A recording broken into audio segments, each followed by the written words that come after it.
Madam President. Republican leader. Over the state work period, as senators attended business back home, the Biden administration's reckless decision to retreat from Afghanistan was carried through to a damaging and deadly end. The consequences of its hasty retreat were not just foreseeable, they were actually foreseen. And yet, against the advice of members from both parties and even its own national security experts, the administration plowed right ahead.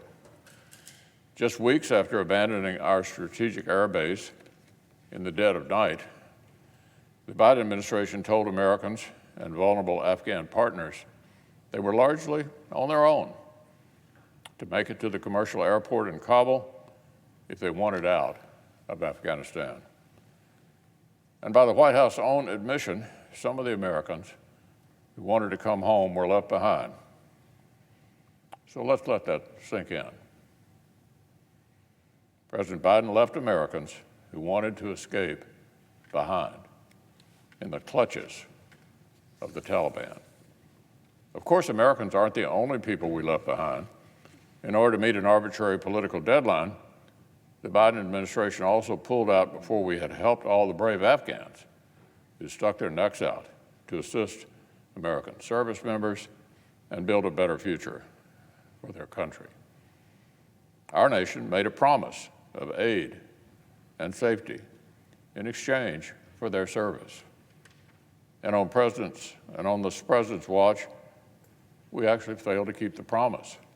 We left Americans and vulnerable Afghans behind.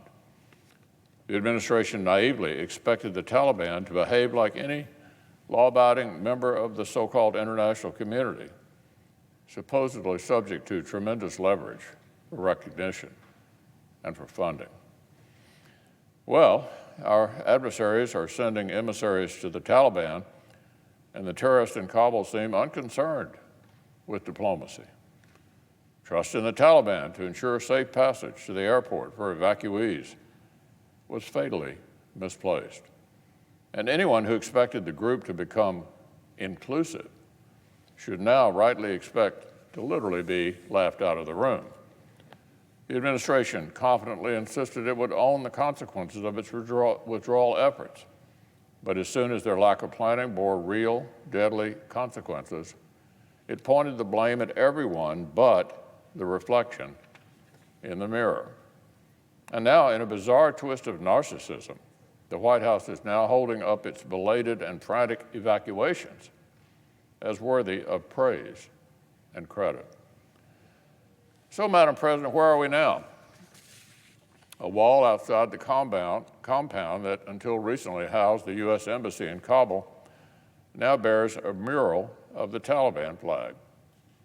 4 terrorists, once detained at Guantanamo Bay, now hold senior positions in the Taliban regime.